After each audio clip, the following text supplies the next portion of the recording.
இரண்டாவது விசாரணை அழைப்பாணையை ஒட்டிவிட்டு சென்ற பிறகு நீலாங்கரை, அதாவது அண்ணன் சீமானுடைய பகுதி வந்து இருக்கக்கூடிய நீலாங்கரையினுடைய காவல் ஆய்வாளர் அந்த வீட்டிற்கு வந்து கதவை வந்து தட்டி திறக்க கோரும் போது அந்த கதவை திறந்த அண்ணன் சீமானுடைய தனி பாதுகாப்பாளர் அமல்ராஜ் அவர்கள் என்ன விவரம் என்று கேட்பதற்குள் அந்த நீலாங்கரை ஆய்வாளர் உடனடியாக அவரை தாக்கி அவரை இழுத்து வந்து பெரும் தாக்குதலை, அவர் மட்டுமல்ல அவர் கூட வந்திருந்த அன்யூனிஃபார்மில் இருந்த 2 காவலர்களும் சேர்ந்து தாக்கி அவரை அழைத்து சென்ற காட்சிகள் நாங்கள் எடுத்த காட்சிகள் அல்ல, ஒட்டுமொத்த உங்களை போன்ற இண்டிபெண்டன்ட் மீடியாஸ் எடுத்த காட்சிகள். அந்த காட்சிகளை பார்த்த ஒவ்வொரு நபருக்குமே தெரியும், ஒட்டுமொத்தமாக காவல்துறை மட்டுமே இப்படி வந்து அத்துமீறலையும் ஒரு மிகப்பெரிய சட்டவிரோத செயலையும் செய்துள்ளது என்பது. ஆனால் அவர்கள் 2 பேரையும் கைது செய்த நீலாங்கரை காவல்துறை அவர்கள் வீட்டுக்கு சென்று அதாவது வலசரவாக்கம் காவல் இன்ஸ்பெக்டர் தன்னிடம் புகார் அளித்ததாகவும், நாங்கள் அந்த சம்மனை ஒட்டும் போது அதுக்கு இவர்கள் இடையூறு ஏற்படுத்தினார்கள் என்று அவர் புகார் அளித்ததாகவும், அந்த புகாரை நான் விசாரிக்க சென்றேன். அப்பொழுது இவர்கள் இருவரும் என்னை பணி செய்ய விடாமல் தடுத்தார்கள், என்னை தாக்கினார்கள்.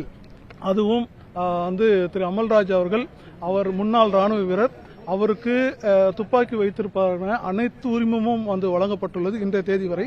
அந்த துப்பாக்கி வைத்திருந்தவர் அந்த துப்பாக்கியை காட்டி என்னை மிரட்டினார். ஆகவே நான் இவர்களை கைது செய்து திரு சுபாஸ்கரன், அது கூட இருந்த சுபாஸ்கரனும் அவர் தூண்டிவிட்டார் அப்படின்ற ஒரு பொய்யான குற்றச்சாட்டு பதிவு செய்யப்பட்டு இன்றைய தினம் அவர்கள் இருவருமே நீதித்துறை நடுவர் அவர்கள் முன்பு நிறுத்தப்பட்டார்கள். நீதித்துறை நடுவர் அவர்கள் இந்த இருவருமே இது முழுக்க முழுக்க பொய் வழக்கு, அரசியல் காரணங்களுக்காக அண்ணன் சீமான் மீது அவதூறு பரப்ப வேண்டும், அவருக்கு ஒரு பொதுமக்களிடையே ஒரு மிகப்பெரிய நற்பெயரை கெடுக்க வேண்டும் என்ற நோக்கத்துக்காக தொடுக்கப்பட்ட இந்த பொய் வழக்கு எவ்வாறான பொய் வழக்கு என்பதை நாங்கள் விரிவாக நானும் என்னுடைய சக வழக்கறிஞர் ரூபன் அவர்களும் ஸ்ரீதர் அவர்களும் மிக தெளிவாக எடுத்துரைத்தோம்.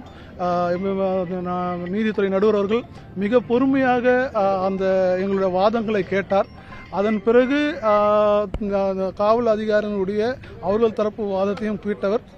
அதன் பிறகு தனிப்பட்ட முறையிலே 2 பாதிக்கப்பட்ட அந்த நபர்களுடைய அவருடைய கருத்தையும், அதாவது அவர்களுக்கு ஏதாவது காயங்கள் ஏற்பட்டுள்ளதா என்ற கருத்தையும் கேட்கும்போது திரு அமல்ராஜ் அவர்கள் தான் அந்த ஜீப்பில் ஏற்றி செல்லும் போதே கடுமையாக அங்கு உடனிருந்த 2 காவல்துறை நபர்களால், ஜீப்பில் இருந்த காவல்துறை நபர்களால் நான் கடுமையாக தாக்கப்பட்டேன். அதோடு மட்டுமல்லாமல் திரு சுபாஸ்கரன் அவர்களும் அந்த ஜீப் நேரடியாக அந்த காவல்துறைக்கு செல்லாமல் அந்த ஜீப் அருகில் உள்ள ஒரு காலி மைதானத்தில் நிறுத்தப்பட்டு அது உள்ளே வைத்து நாங்கள் கடுமையாக தாக்கப்பட்டோம் என்ற விவரத்தையும் கூறினார்கள். அதோடு மட்டுமல்லாமல் மிக கொடூரமாக மனசாட்சியே இல்லாமல் அவர்கள் காவல் நிலையத்தில் நீலாங்கரை காவல் நிலையத்துக்கு அழைத்து செல்லப்பட்ட பிறகு உள்ளே வைத்து இரும்பு ராடால் அவர்கள் அடித்து அந்த அமல்ராஜனுடைய காலிலும் அவருடைய கையிலும் காயங்கள் ஏற்பட்டுள்ளன. அந்த காயங்களையும் நீதித்துறை நடுவர் அவர்கள் பார்த்துவிட்டு அந்த காயங்களை அவர் தன்னுடைய ரிமாண்ட் ரிப்போர்ட்டில் குறிப்பிட்டு எழுதியிருக்கிறார். அதோடு மட்டுமல்லாமல் அவர்களுடைய அதாவது நடந்த சம்பவங்களையும் முழுமையாக கேட்டறிந்தார். இருப்பினும் இருவருக்குமே வரும் 13/3/2025 வரை நீதிமன்ற காவலை அடைக்க உத்தரவிட்டு தீர்ப்பு கொடுத்திருக்கிறார். இருவருமே ஒரு வழக்கிலே அது இட்ஸ் a bailable offense, இன்னொரு வழக்கிலே அவர் துப்பாக்கியை காட்டியதால் 28 செக்ஷன் 30 ஆஃப் தி ஆர்ம்ஸ் ஆக்டும் சேர்க்கப்பட்டுள்ளது. அந்த காவல்துறை அதிகாரிக்கு காயம் ஏற்பட்டது போல் அதற்கான உரிய காயம் ஏற்பட்டது போன்ற சர்டிபிகேட்ஸ் அதையும் அவர்கள் தாக்கல் செய்திருக்கிறார்கள். ஆகவே இது அனைத்துமே இந்த பொய்யான வழக்கை உரிய நீதிமன்றத்திலே நாங்கள் சென்று பிணை எடுப்பது மட்டுமல்லாமல் இப்படி அத்துமீறி காட்டுமிராண்டித்தனமாக நடந்து கொண்ட காவல்துறை அதிகாரிகள் தண்டிக்கும் விதமாக நாங்கள் எங்களுடைய சட்ட போராட்டத்தை மிக தீவிரமாக முன்னெடுப்போம் என்பதை தெரிவித்துக் கொள்கிறேன். இந்த வழக்கு தொடர்பாக அடுத்த நடவடிக்கையாக இவங்களுக்கு உடனடியாக பிணை மனு தாக்கல் பண்றோம்.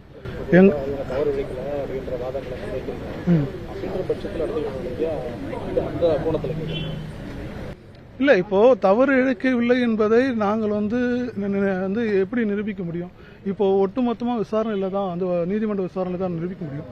ஆனால் அதற்கு முன்பாக எங்களுடைய ஃபர்ஸ்ட் பிரியாரிட்டி அவர்களை உடனடியாக பிணையில் எடுப்பதுதான். ஏனால் திரு அமல்ராஜ் அவர்கள் முன்னாள் ராணுவ வீரர். அவருடைய குடும்பம் மிகவும் நடுத்தர குடும்பம். அந்த குடும்பத்தை அந்த குடும்ப சூழ்நிலையெல்லாம் கருத்தில் கொண்டு உடனடியாக நாங்கள் செய்ய வேண்டிய சட்ட நடவடிக்கை அவர்கள் இருவரையும் பிணையில் எடுப்பதுதான். அதன் பிறகு இதை நாங்கள் இந்த அத்துமீறிய அதிகாரிகள் மீது கண்டிப்பாக சட்ட நடவடிக்கை மேற்கொள்ளும். ரெண்டா பிரிச்சுக்கலாம். இதை ஏற்கனவே அந்த இன்ஸ்பெக்டர் மேல நாங்க ஒரு புகார் கொடுத்திருக்கோம்.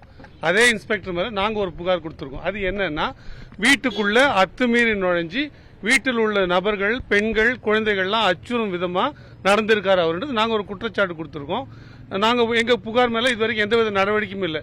மாறா காவல்துறையினரே அவர்களே கொடுத்துக்கிட்ட புகார்ல அவர்களே வழக்கு பதிவு செய்து அவர்களே கைது பண்ணி அவர்கள் வசதிக்கு வைக்கிறாங்க. இப்ப நாங்க நீதிமன்றத்தில் சொன்னோம், நாங்க எங்க பிள்ளைகளுக்கு கொலை முயற்சி பண்ணாங்கன்னு சொல்லியிருக்கீங்க.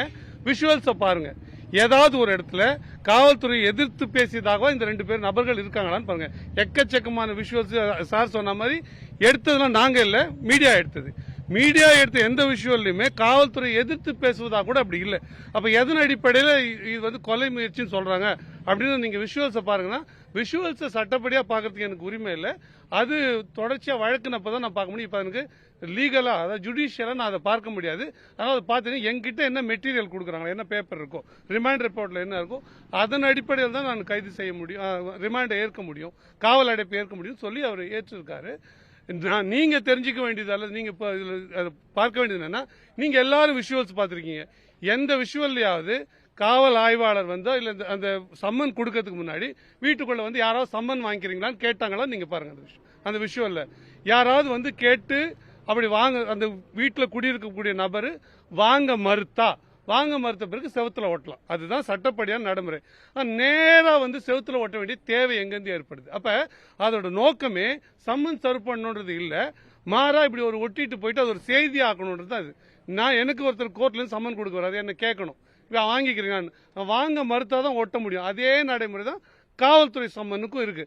அப்படி இருக்கும்போது எதன் அடிப்படையில் நேரா ஒரு ஓட்டினார், ஒட்டிட்டாருல, ஒட்டி முடிச்சோன்னு சம்மன் எனக்கு சொந்தமா இருந்தா நான் கீழ்ச்சி கொண்டு போறேன், நான் கொண்டு போய் சீமான் கிட்ட காட்டுறேன், வேலை செய்யறவர் காட்டுறாரு, இல்ல சீமான் அவர்களுடைய மனைவி கொண்டு போய் காட்டுறாங்க, அந்த உரிமை இருக்குல்ல. அப்ப நான் பிக்கிறது எப்படி குற்றமாகும்?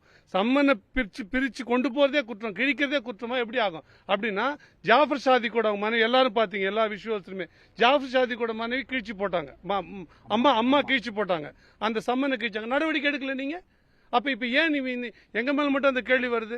சம்மன் சர்வ் பண்ணோடனே செவுத்துல ஓட்டனோடனே அவங்க வேலை முடிஞ்சு போச்சு. அதுல என்ன சொல்றாங்க, deterring public servant from discharging duty, அதாவது அரசு ஊழியரை கடமையை செய்ய விடாம தடுத்தது. அந்த கடமை என்னன்னா சம்மன் ஓட்டுறது. சம்மனை ஒட்ட விடாம, சம்மனை சார்பு செய்ய விடாம, சர்வ் ஆகாம தடுத்துட்டாங்கன்னு பேரு. எங்க தடுத்துட்டு இருக்காங்க? இதுல தான் கேள்வி. ஒட்டின பிறகு சம்மன் சர்வீஸ் கம்ப்ளீட்டட். அப்ப இது திட்டமிட்டே செய்யறாங்க.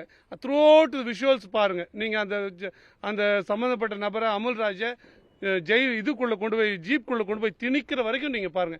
ஏதாவது ஒரு இடத்துல அமல்ராஜ் ரியாக்ட் பண்ணிருக்காரா, எதிர்த்து பேசியிருக்காரா? இவங்க தான் சொல்றாங்க, போலீஸே நீ பேசுறியா, போலீஸ் இவங்க தான் அந்த ஸ்டேட்மெண்ட்டை உருவாக்குறாங்க, காவல்துறையை அந்த ஸ்டேட்மெண்ட்டை உருவாக்குறாங்க. ஏதோ ஒரு காவல்துறைக்கு எதிராக அவர் பேசல, நீங்க விஷுவல்ஸை பாருங்க. இன்னைக்கு காவல்துறையை பேசுவியா, காவல்துறையை எடுத்து நடந்து பேசுற மாதிரி ஒரு ஸ்டேட்மெண்ட்டை ஒரு கட்டமைக்கிறாங்க. அப்ப இதெல்லாம் உள்நோக்கம் கொண்டதுன்னு நாங்க பார்க்கிறோம். அது வேணுமென்ட்டு அதை உற்பத்தி பண்றாங்க. அவங்க ஏற்கனவே முடிவு பண்ணிட்டாங்க, ஒரு வழக்கை போடணும்னு முடிவு பண்ணிட்டாங்க. அந்த நோக்கத்தோடு வந்ததுனால தான் நேர கதவை தள்ளிட்டு உள்ள வர்றாரு. நான் சம்மனை நான் வாங்கலை, ஒட்டியாச்சு, நான் கிழிச்சிட்டு, அதுவே ஒரு குற்றம்னா அந்த குற்றத்துக்காக நேராக ஒருத்தர் வீட்டுக்குள்ள காவல்துறை போயிட முடியுமா?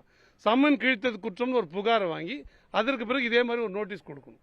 அதற்கு பிறகு தானே விசாரணை பண்ண முடியும். அப்போ ஒருத்தர் வீட்டுக்குள்ள நுழைஞ்சிட முடியும்னா நாளைக்கு யார் வீட்லையும் காவல்துறை எந்த நேரம் வேணா ஏதாவது ஒரு காரணத்தை சொல்லிட்டு நுழையலான்ற பொருள் ஆகுது. அப்ப இது என்ன காட்டுதுன்னா காவல்துறையோட எதேச்சாதிகார போக்கை காட்டுது. அந்த விதத்துல தான் காவல்துறை இயங்குதுன்றதை நம்ம புரிஞ்சுக்க வேண்டியதா.